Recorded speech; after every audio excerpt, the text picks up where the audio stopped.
Good morning mga farmers. Update po sa ating tanim po na palay po ngayon. So, shoutout po sa lahat mga viewers po natin na mga OFW. Diyan po sa abroad at sa mga farmers po dito sa Pilipinas. So, yan. Abangan nyo yung pagbabago po ng ating soon. Vlog po natin, mga farmers. So, lapit na. Ito po, update po sa ating 222 na variety.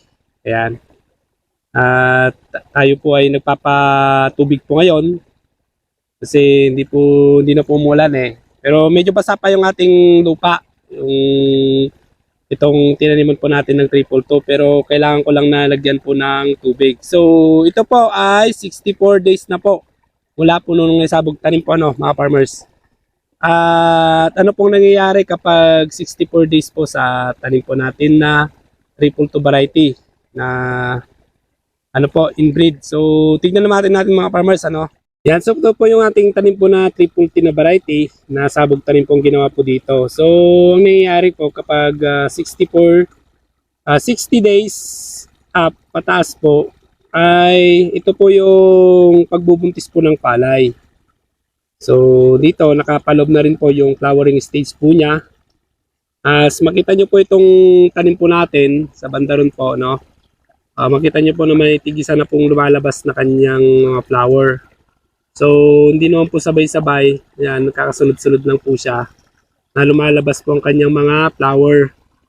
So, kailangan po natin na patubigan para po sa ganoon na hindi po siya magkulang po sa tubig po, itong palayan po natin. So, hindi po irrigated po ito. Pinapatubigin po natin through yung D4 po na bomba po ng na takatak, So yan, diesel pong gamit po natin dito mga farmers. Sa nagtatanong po kung magastos po ba yung ganito pong pagpapalay. Opo mga farmers, magastos po pag binibili po natin ng tubig.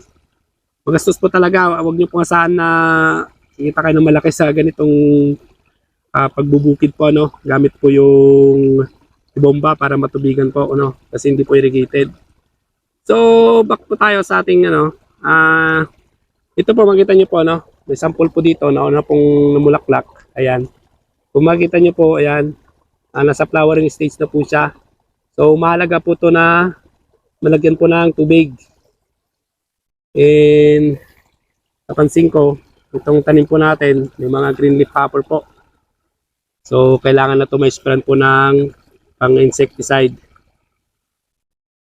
Ito po, sample po ng flower po niya. Makita nyo po mga farmers. Yan po. Lumalabas na po talaga, So, nag-spray pa ako noong nakaraang po araw na pang damo pa rin. Pero, tinigil ko. Hindi ko na-spray lahat. Baka po kasi sa ganitong stage ay medyo sensitive na po ang palay. Hindi na po basta-basta sprayan po So, yan. Makita nyo po mga farmers. Yan na po yung update po natin na malapit na po kalabas yung mga bulaklak po niya. So may isa-isa na pong lumalabas. Pero ang napansin ko lang po dito, hindi ganun kahaba po itong tanim po natin na palay. Sa ngayon, medyo nabutan po kasi ng tagtuyot po Ayan. Ngayon na pong muulan kahit wet season po ngayon, hindi po maganda. Kasi wala pong ulan ng mga nakarang buwan. So ayan mga farmers, so kung titingnan natin kabuuan po nitong palayan po sablay po ako dito sa pagmamanage po ng damo. Kasi makita nyo po, napakadamo po Ayan, makita nyo, ang dami po niyang damo. So yung malinis lang po yung lagi po natutubigan. So yan mga farmers, ito po yung update po natin sa 322 na variety, sabog tanim. Ayan, nagano na po siya, mumulaklak. At sunod po dito ay maintain lang po natin yung water system po natin. So yan po yung update po natin sa mga nagtatanong po sa patubig po talaga. Yan, makukunti lang po yung ang kinikita po natin dito. At least po may pang-araw-araw po natin na gagastusin. So yan po ang update po sa 322 na variety. Mga farmers, update ko po kayo sa lungpin na tanim po natin na hybrid na sabog tanim po ang ginawa. Hindi po kasi dito nakatanim po yon, nasa baryo po namin. So update ko po kayo kung ano pong nangyari po doon Kasi nadadaanan ko po ng mga nakarang araw, maganda naman po siya. nawala na po yung mga damo, no? So, dito, ito po yung tanim po natin dito. Triple 2 na variety, update mga farmers. So, maraming salamat po sa mga nagko-comment po dyan, mga farmers po natin. Nakagaya ko po rin nagsisimula. Ayan. So, update po. Maraming salamat sa lahat po ng mga viewers po natin. And hanggang dito lang po yung vlog po natin. Bye-bye.